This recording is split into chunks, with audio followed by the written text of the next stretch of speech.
Hello viewers, इस video में हम सीखेंगे कि अगर कोई हमारे पास नंबर दिया हुआ होता है तो हम किस प्रकार पता लगाएंगे कि वह नंबर 3 से विभाजित होगा अथवा नहीं होगा। बिना एक्चुअल डिवाइड किए हुए हम इस बात को आइडेंटिफाई करेंगे कि वह नंबर 3 से डिवाइड होगा या नहीं होगा। तो सब रूल होता है 3 से विभाजितता का नियम, rule for the divisibility of 3। यदि संख्या के सभी अंकों का योग 3 से विभाजित है तो वह संख्या 3 से विभाजित हो जाएगी। अर्थात if the sum of the digits in the number is divisible by 3 then the number is divisible by 3।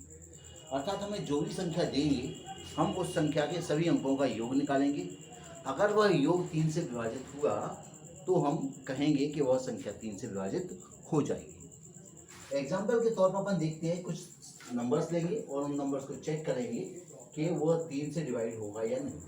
Suppose कीजिए मेरे पास एक नंबर है 17048, ये हमारे पास नंबर। हमें पता करना है कि यह नंबर 3 से विभाजित होगा या नहीं होगा। रैंडमली हम कोई भी नंबर चूज कर देते हैं। तो हमने इसके number sum of the digit निकाला, 1 को, 7 को, 0 को, 4 को और 8 को हमने योग किया। टोटल निकालते हैं तो 7 और 1 8, 8 और 4 12, 12 और 8, इसका योग आया 20। हम जानते हैं कि 20 3 से विभाजित नहीं होता, इसलिए हम कहेंगे कि 17048 3 से विभाज्य नहीं है।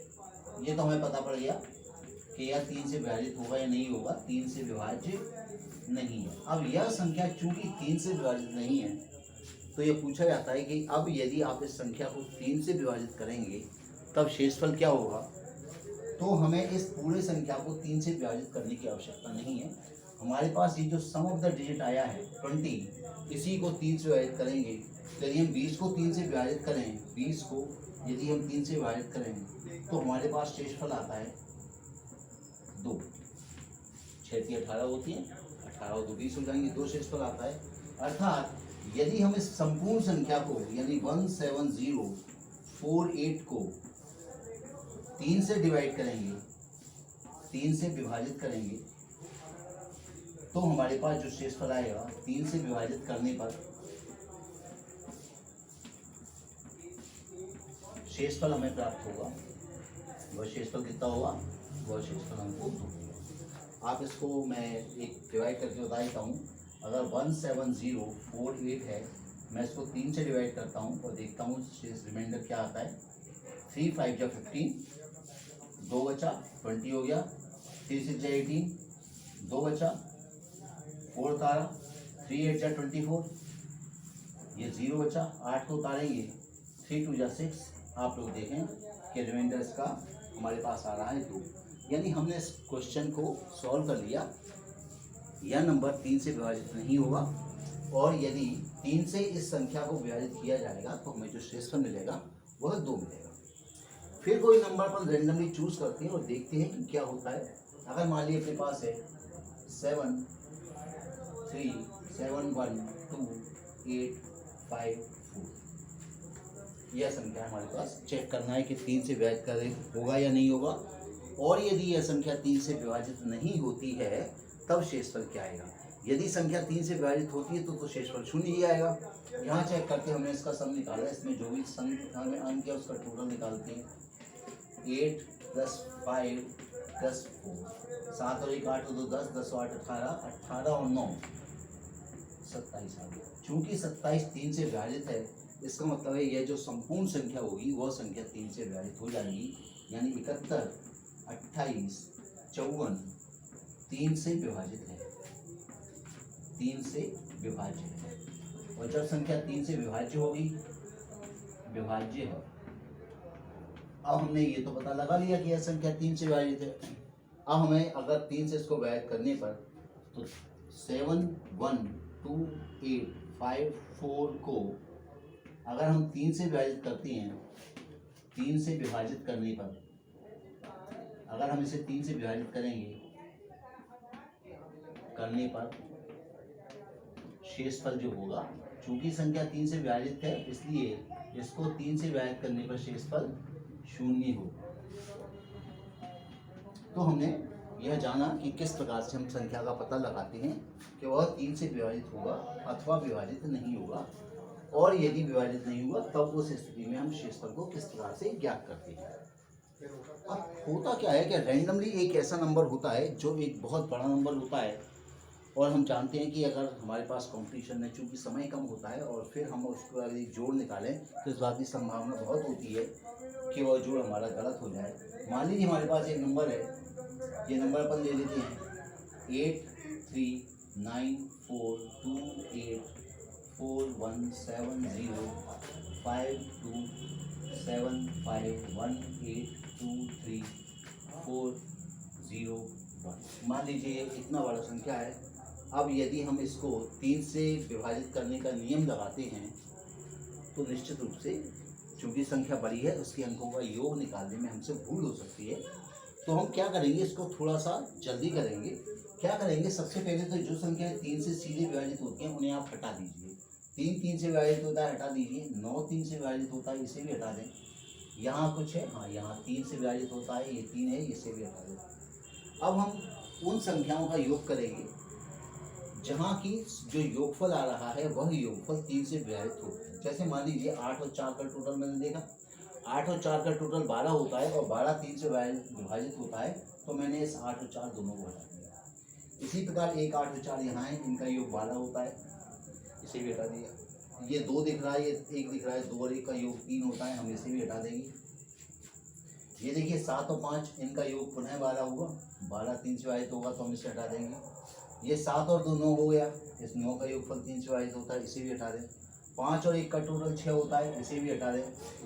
अब देखिएगा ये 8 है और ये 1 है, ये 8 और 1 का टोटल 9 होता है, इसे भी हटा देते हैं। और 4 और 2 का टोटल 6 होता है, यह भी 3 से विभाजित होता है। तो यह जो संख्या है वह 3 से विभाज्य है, संख्या 3 से विभाज्य हो गया। हमें अब 3 से विभाज्य है, और जब विभाजित हो जाती है संख्या 3 से तो हमारे को पता है कि इस स्थिति में यदि अपन भाग देंगे तो शेषफल क्या मिलेगा, 0 मिलेगा। तो यदि एक नंबर बड़ा है तो आप सम को, उसके योग को कैरी ना करें, बार बार बड़ा नंबर हो जाएगा जोड़ने में। उससे बेहतर होता है कि हम 3 के मल्टीपल्स जहां हमें मिलते हैं उस मल्टीपल्स को अपन अपने योग में से हटा दिया करते हैं। जैसे मान लीजिए अपने पास एक और नंबर है 5 8 7 4 1 9 3 4 2 8 3 1 9 4 5 7 2 5। मान लीजिए ये नंबर हमारे पास है। हम इसका योगफल निकाल के चेक करेंगे कि यह 3 से विभाजित है, किंतु हम योगफल पूरा नहीं निकालेंगे। योगफल निकालने की जिस स्टेप पर हमें 3 का मल्टीपल मिल गया वहाँ से हम नया सम निकालेंगे। तो यहाँ देखिए जरा 8 और 7 को यदि योग किया जाए तो 15 होता है, और 15 3 से विभाजित है तो हमने इस 15 को हटा दिया। इसी प्रकार ये 5 और 1 इनका योग 6 आता है, 6 3 से विभाजित होता है तो इसे अपन हटा देते हैं। 9 3 से विभाजित है, 3 3 से विभाजित है। यहाँ ये 4 और 2 हैं, इनका योग 3 से विभाजित होता है तो इसे हटा देंगे। इस 3 को हटा देंगे क्योंकि 3 3 से विभाजित होता है, 9 को भी हटा देंगे। 5 और 4 का योग 9 होता है, इसे भी हटा देंगे। 7 और 2 का योग 9 होता है, इसे भी हटा देंगे। अब हमारे पास बचा ये देखिए 5 बचा है यहाँ पर, और एक ये है 5 और 4 का योग 9 होता है, इसे हटा देंगे। अब 8 और 1, इस 8 और 1 का योगफल भी 9 होता है, तो अंत में हमारे पास संख्या रह गई 8। और यह संख्या 8 जो है वह 3 से विभाजित नहीं है, तो हम लिख सकते हैं कि संख्या 3 से विभाज्य नहीं है, संख्या 3 से विभाज्य नहीं है। अब जब संख्या 3 से विभाज्य नहीं है और यदि हमसे पूछा जाए कि इस संख्या को 3 से विभाजित करने पर शेषफल क्या होगा, संख्या को 3 से विभाजित करने पर 3 से विभाजित करने पर 3 से विभाजित करने पर शेषफल क्या होगा, तो वह शेषफल हम बिना एक्चुअल डिवाइड किए, अर्थात हमारे पास अंत में जो संख्या बची है 8 है, इस 8 को यदि हम 3 से विभाजित करेंगे तो 2 शेषफल बचेगा, शेषफल 2। देखिए हमने कुछ ही मिनट सेकंड्स के अंदर इस संख्या का ये पता लगा लिया कि यह संख्या 3 से विभाजित है अथवा नहीं है, और यदि संख्या 3 से विभाजित नहीं है तब इसका शेषफल क्या होगा, ये हमने निकाल दिया। इसी टेक्निक का सहारा लेते हुए हम थोड़ा आगे के कुछ क्वेश्चंस करते हैं। एक क्वेश्चन इसी पैटर्न का कर लेते हैं। मान लीजिए अपने पास है 7 4 1 7 2 8 5 4। मान लीजिए ये संख्या है, हमें पता करना है 3 से विभाजित होगा या नहीं होगा। तो टोटल नहीं करेंगे, हमने बताया आपको कि जहाँ भी हमें दो संख्या ऐसी दिखाई देती हैं वह उनका योग 3 से विभाजित हो जाता है, तो 5 और 4 हम हटा देंगे, क्योंकि 5 और 4 का योग 9 होता है, इसे हम हटा देंगे। इसी प्रकार 8 और 1 का योग 9 होता है। कोई ज़रूरत नहीं कि आप उन्हें लगातार हटाएं, आपको जहाँ भी संख्या में दिखाई देती हैं दो संख्याओं का जोड़ 3 का मल्टीपल आता है तो उसे आप हटा सकते हैं। इसी प्रकार 7 और 2 9, इसका योग 9 होता है, ये भी हट गया।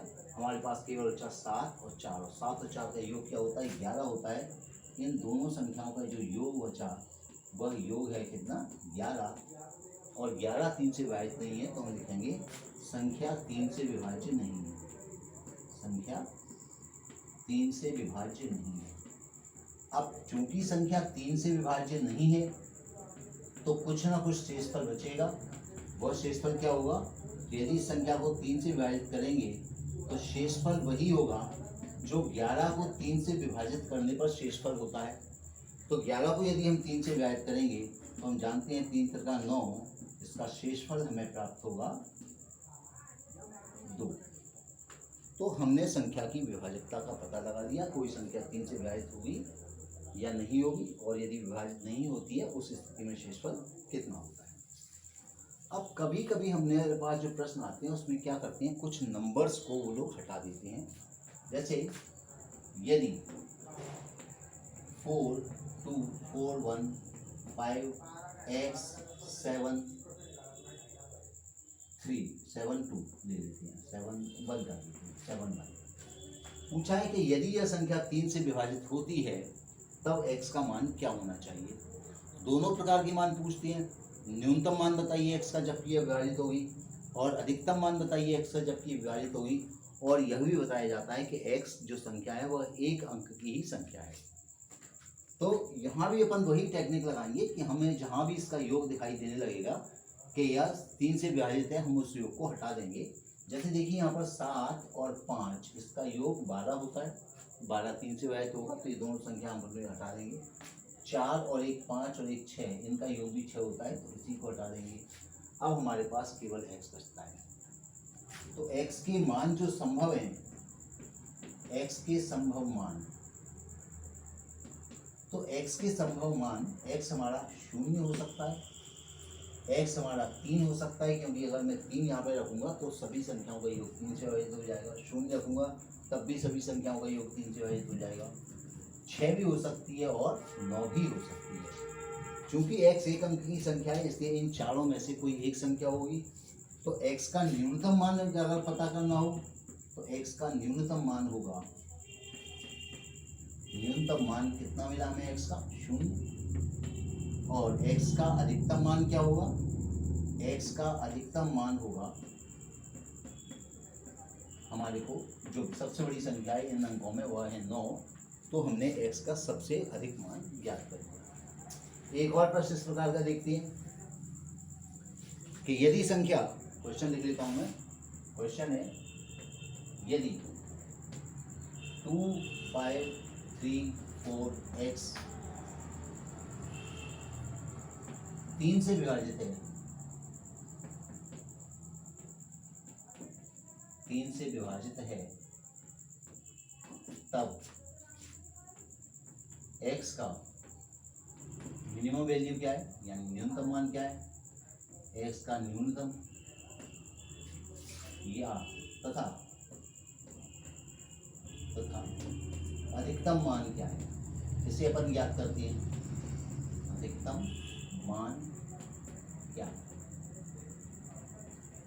तो यहाँ भी अपन देखते हैं क्या पाते हैं कि पहले अपन उन संख्याओं को हटाएंगे जो 3 का मल्टीपल है। तो 3 का मल्टीपल 3 तो स्वयं है, ये हटेगा। 5 और 4 9, ये भी हट गया। अब हमारे पास केवल अंक रह गए 2 + x, क्या बचा केवल 2 प्लस एक्स। अब देखिए 2 प्लस एक्स की वैल्यू के लिए इसको मुझे 3 का मल्टीपल बदलना है, तो मैं इसे 3 बदल सकता हूँ। इसको हम 3 के बराबर कर सकते हैं, इसको हम 6 के बराबर कर सकते हैं, इसको हम 9 के बराबर कर सकते हैं, और इसको हम 12 के बराबर करते हैं। अब यदि मैं इसको 3 के बराबर करता हूँ, 2 प्लस एक्स का मान 3 के बराबर होगा, तो एक्स का मान जो हमें मिलेगा वह क्या मिलेगा, इन सबको इक्वेट करने की आवश्यकता नहीं है, क्योंकि अब हम इसी संख्या में 3 बढ़ाते जाएंगे तो एक्स का मान आएगा 1 आएगा, 1 में 3 जोड़े तो 4 हो गया, 4 में 3 जोड़ेंगे तो 7 आएगा, और 7 में 3 जोड़ेंगे तो 10 आ जाएगा। यह 2 अंक की संख्या होगी, इसलिए हमें इसको इसके बाद की संख्याओं को नहीं लेना है। तो इसकी जो मिनिमम वैल्यू होगी, एक्स का मिनिमम मान होगा 1, और एक्स का मैक्सिमम मान कितना होगा, एक्स का मैक्सिमम वैल्यू आएगा 7। तो हमने एक अननोन नंबर भी डिटेक्ट कर लिया कि इस अननोन नंबर को यदि हम जो भी हमें संख्या दी है उसे यदि 3 से विभाजित करना है तो उस अननोन नंबर की क्या क्या वैल्यूज हो सकती हैं, जबकि वो जो अननोन नंबर होगा वह सिंगल डिजिट होगा। एक और देखिए, मान लीजिए अपने पास है 8 4 8 5 7 x 2 x 5 ये संख्या है। यदि यह संख्या 3 से विभाजित है, 3 से विभाज्य है, 3 से विभाज्य है, तब x का न्यूनतम व अधिकतम मान बताएं। x का न्यूनतम अधिकतम मान बताएं, व अधिकतम मान बताएं।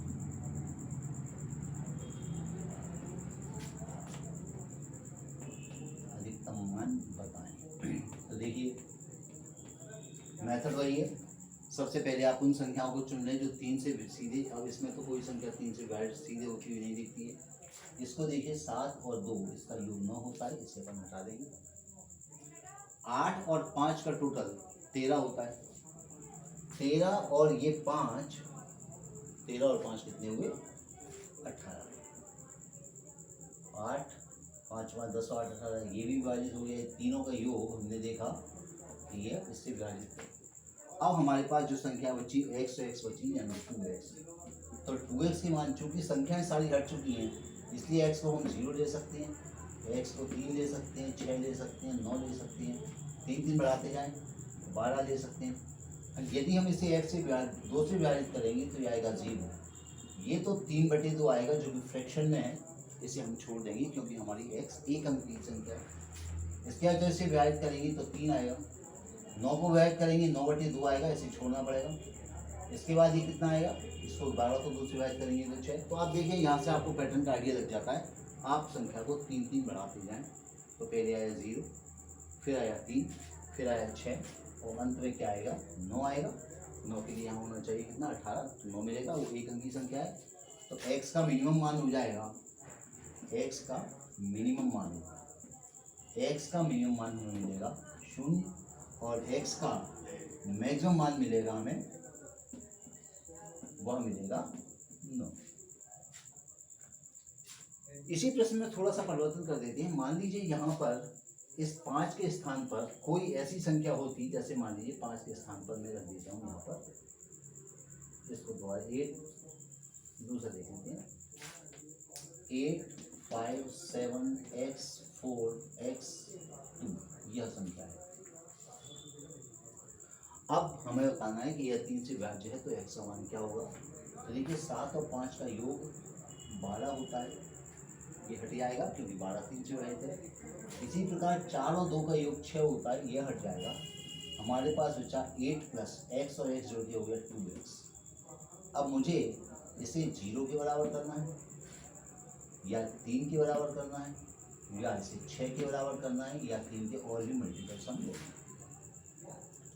तो देखिए जरा ये अपन इसको 8 को शिफ्ट करते हैं तो प्रॉब्लम आ जाएगी हमको, है ना। वैल्यू नेगेटिव आ जाएगी, कहाँ तक नेगेटिव आएगी, 9, 9 के बाद 12, 12 के बाद 15। तो यहाँ 0, अगर मैं इसको करता हूँ 8 + 2x = 0। हमने किया यदि 8 + 2x = 0 तो यहाँ से x का ऋणात्मक मान मिलेगा, जो कि मान्य नहीं है क्योंकि x का धनात्मक मान ही चाहिए। तो यहाँ की संख्या जब 8 से बड़ी होगी हमें केवल उन संख्याओं को कंसीडर करना है। तो हमने लिखा 8 + 2x = 9। इससे यदि अपन सॉल्व करते हैं तो हमारे पास आया 2x = 1, x का मान आ गया 1/2। यह मान अपन नहीं लेंगे क्योंकि यह मान फ्रैक्शन है। इसके बाद हमको अगली संख्या क्या कंसीडर करनी है? 9 के बाद जो 3 का मल्टीपल आता है वो होता है 12, इसे कंसीडर करेंगे। तो 2x बराबर आएगा 4 और यहाँ से x का मान क्या आ जाएगा? एक बार आपको x का मान मिल गया फिर आपस में 3 प्लस करते जाइए, आपके आंसर आते जाएंगे। तो x के पॉसिबल वैल्यूज हो सकती है 2 में 3 जोड़ा तो 5 में 3 जोड़ा तो 8 और 8 में 3 जोड़ेंगे तो 11 हो जाएगा। यह बड़ा मान हो जाएगा, 2 अंक का हो जाएगा, छोड़ना पड़ेगा। तो x की मिनिमम वैल्यू हो जाएगी, x मिनिमम होगा हमारे पास 2 और x की मैक्सिमम वैल्यू हमारे पास होगी 8। तो हमने संख्या की डिविजिबिलिटी रूल का यूज़ करके अननोन नंबर फाइंड आउट कर लिए जिससे वह 3 का मल्टीपल बन जाएगा और कौन से संभावित मान हैं जिससे वह संख्या विभाजित हो जाएगी। एक अंतिम क्वेश्चन करते हैं, पैटर्न लगभग यही होगा, थोड़ा सा हमको लॉजिकली उसको डिटेक्ट करना होगा कि x की पॉसिबल वैल्यूज क्या हो सकती हैं। अपने पास है यदि 7 4x 5 2x 2 3x 2 4x ऐसा नहीं, 3 से विभाजित करने पर 3 से x4 x4 3 से विभाजित करने पर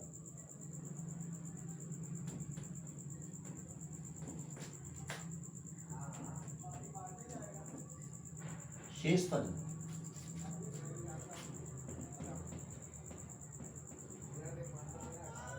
शेषफल 1 बचता है, 1 बचता है तब x का न्यूनतम व अधिकतम मान क्या होगा? अधिकतम मान क्या होगा? अब यहाँ पर शेषफल बचना चाहिए 1। तो सबसे पहले आप इस संख्या में से ही 1 को घटा दें। यानी अगर मैं 7 4x 5 2x4 में से 1 को माइनस कर देता हूँ क्योंकि मुझे शेषफल 1 बचाना है, तो हमारे पास बचेगा 7 4x 5 2x और यह बचेगा। अब इस संख्या पर अपन ने डिविजिबिलिटी रूल अप्लाई किया तो देखिए यह संख्या तो सीधे 3 से विभाजित होती है। 5 और 4 का योग 9 से विभाजित होता है। 7 और 2 9, यह योग भी 9 से विभाजित होता है। तो x से संभावित मान ये तो 2x हो गया। 2x बराबर या तो 0 होना चाहिए या 3 होना चाहिए या 6 होना चाहिए या 9 होना चाहिए, इस प्रकार से होना चाहिए। प्रत्येक संख्या को 2 से विभाजित किया तो ये 0, ये 3/2 छोड़ देंगे, 3/2 हम नहीं लेंगे। 6 को 2 से विभाजित किया तो 3, ऐसे 9/2 को छोड़ देंगे। तो हमें जो x के मान मिल रहे हैं वो या तो 0 है या 3 है या 6 है या 9 है। तो इसमें x की जो मिनिमम वैल्यू होगी वह मिनिमम वैल्यू होगी 0 और जो x की मैक्सिमम वैल्यू हमें मिलेगी वो x की मैक्सिमम वैल्यू मिलेगी 9। तो इस प्रकार से इस वीडियो में हमने सीखा किस प्रकार से संख्याओं को 3 से विभाजित करने पर शेषफल बचता है या संख्या को 3 से विभाजित करने वाली के लिए जो आवश्यक नंबरों की कमी पड़ती है उस नंबरों की पूर्ति किस प्रकार से की जाती है। नेक्स्ट वीडियो मिलते हैं किसी नए टॉपिक के साथ। Thanks for watching.